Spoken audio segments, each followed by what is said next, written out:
What it do was having my people. So, another episode of Lovecraft Country. This is episode 4, A History of Violence. This shit keeps getting better and better and better every episode. Honestly.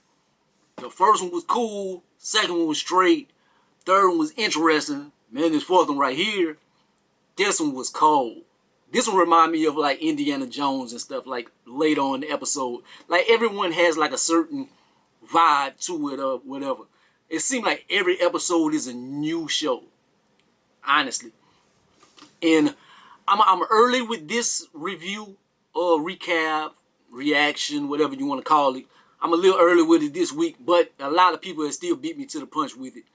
But if you are subscribing, you watching this, or if you have came onto my channel for the first time, I really appreciate y'all for coming through and stopping by and enjoying this time with your boy. Hopefully, I can talk about this in an entertaining way. But man, let's get into this episode right here. Right here, man. Tic Daddy, at the beginning of the episode, he reflecting on all the trauma and stuff like he did to Tic, like back in the days. He was thinking about things that he was doing and go get that switch, boy. Why are you looking in the mirror, prancing around and doing this? And then it's a known fact in the episodes that Tic is probably not his son.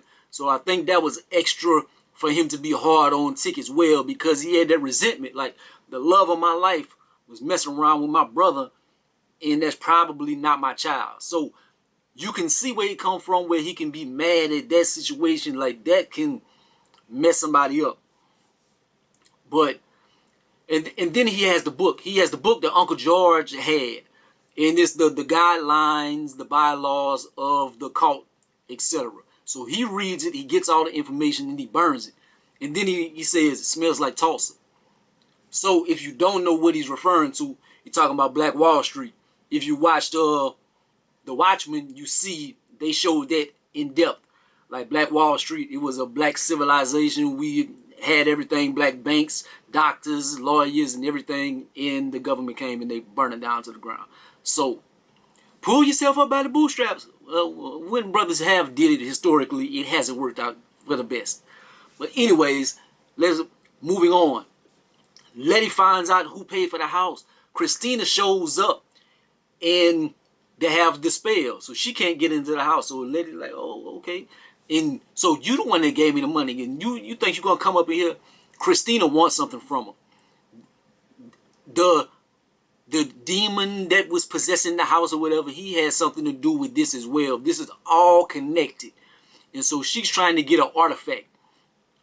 And let's see how this all comes together. It's called Hiram's Orrery. It's like a solar system or something. We see Hippolyta. Hippolyta has some little solar system that is in her possession. Is this Hiram's Orrery?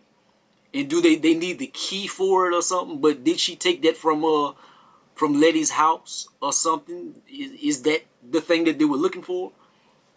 We don't know. Tic planned to kill Christina and just leave Leti. Leti goes find him in the library and stuff. She like, you packed up and stuff, so you was gonna kill Christina and you was gonna take off to Florida. Like, what kind of bitch ass shit is that? I thought we were closer than that. And like, Tic has something with Leti, man. He always pulls away from Leti, and it's just weird. And they shared a moment last episode in all that. But in one episode, she grabbed his hand and he pulled away and stuff. They have something later on in this episode I want to talk about. We're gonna see if this might be the reason. Leti now they found lost pages in the book. Also research before. Yeah, and they meet up.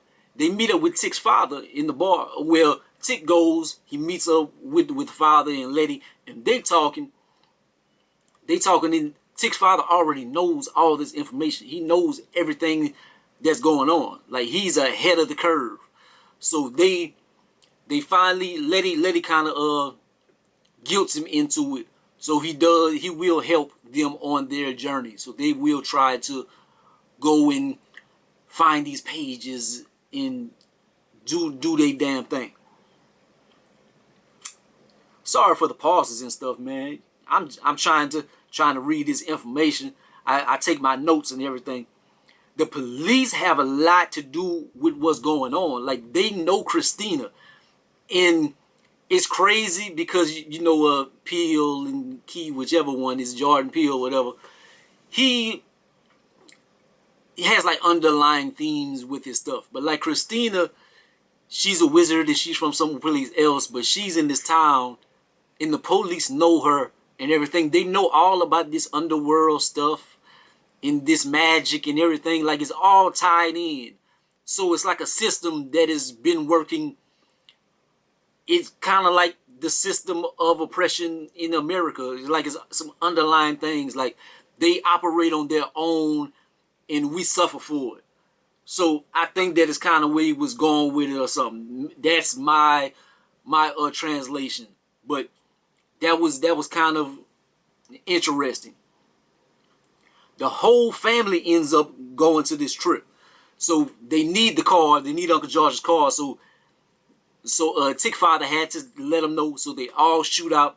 They going towards this museum. They're going to Boston. Homeboy, he like, I got a feeling he out in Boston. Can I ride with y'all? So he jump in the car. This nigga Tree. Nigga named Tree. And we'll see why his name is Tree. That's funny. But Leti's sister, she went to apply for the job. Leti was talking about this job early on in the series. And talk about, I'm going to go to the white neighborhood and I'm going to get this good job and this and that. And the sister like, you ain't about to do this. But then she finally, in this episode, she goes try to apply for the job herself. But it's already been filled. And so that fills up with despair. It's like, damn, I can't never get ahead on my own and stuff. And that will apply later on as well. They pick up homeboy. They in the museum. They looking for these artifacts and stuff. They have Tic father has an inside man for them to be able to get in later on and try to break in and find this vault and everything. This brother Tree goes try to holler at Leti. He's like, you know my name is Tree. Because usually people got two legs, but I got Tree. Yeah, Seymour, I should know because since we messed around already. But that was funny, just the Tree. And Tree talks to Tic. And this was interesting right here. He was like, you been acting funny or whatever since I showed you Sammy, I think, and them in the back. And he like, I don't care about that. I don't care about that. He like, it's kind of awkward because Sammy and so got close whenever you left. So is Tic gay? That it makes a little bit of sense. Why does Tic always pull away from Leti? And he seems so distant. Plus, his father at the beginning of the episode was talking about, you hear it in the back, when he's thinking about Tic as a child, he's like, why are you prancing around and you looking in that mirror and stuff? Is Tic gay, man? I don't want to sound judgmental or anything. I just hope not. That is ignorant for me to say. I know. But it's just like, man, on every show, man, like The Shy, everybody was gay and stuff, man. It's like, God damn. They are, but it's just like, if he was just gay from the beginning of the series and we knew and stuff, it'd be like, cool. But now you got this entanglement with Leti, and you have their stuff in, now you have an underlying theme of he might be gay. It's like, God damn, man, come on, G. Like, it's always something. Demasculizing of the black man. That's where I see it. That's where I see it. Sorry. They creep into the museum. They find this secret door. This is where it starts reminding me of Indiana Jones. They even, I was watching this and they went down there. I'm like, man, this remind me of Indiana Jones. And then they get to this place. They get to this place and at the end is like a walkway. It's like a big plank. But this right here, it has like one wooden plank going down. Indiana Jones, it was nothing. And he just had to walk on faith. And he just took off and walked on the air. Walked across. But it reminded me of Indiana Jones. Flashback to Leti's sister. And this white dude runs up on him, man. He runs game on him and everything, man. Like, this is something that I think is going to affect things in the series. Like, I think he will manipulate her in some kind of way to get into the house, get information, get artifacts or whatever, turn her against Leti. Something. It's gonna be something. To me, there is something going on with that thing. This was funny as hell with the whole plank situation. The plank started eating away at itself, so he had to go and grab his father. His father jumps across. They get to the end. They have to solve this puzzle to open the door. The plank is almost gone, and he starts screaming like a little girl. Ah, ah. And whenever they do get through, the father like, you see me jump, boy? You see me jump? Jesse Owens ain't got shit on me. That was, I died. I died on that point. I was rolling. That was funny as hell. I love that. That was my favorite scene in the whole show. White boy sex scene, it was way better than Tic's. When Tic's on the last episode, like, what, they had some passion and everything. It was way like Tic didn't seem into it. He was like, ugh. 2 seconds. The white boy was shit. He was going to town on Leti's sister. Shit. Yeah, he killed all the stereotypes and everything, man. Tic ain't represented for us. But the water rising, she sees one of the neighbors floating by, and I'm like, in the last episode at the end, they had like the tunnel. I'm like, the tunnel gonna lead up to a house? Like, they went all the way to Boston, but it's like all mapped together or something. I'm like, this odd. But they have the elevator. You see the elevator that from her house, it seems. It seems like, but they don't go in there. He's like, y'all go in there and I'ma go. And they're like, it's not all about you. It's not all about you, Tic. Like, Tic be acting like a little hoe and stuff. She like, this is about all of us. I died. Everybody has been through it. George died. We've been through this. Look, let's go. And she takes lead. She takes lead, man. And then I was about to say Uncle George. Tic father and him has a nice little moment, and he talks about, like, you got to make things right with your girl, and he reminisces about his wife and about things that they were going through. So that was a nice little part right there.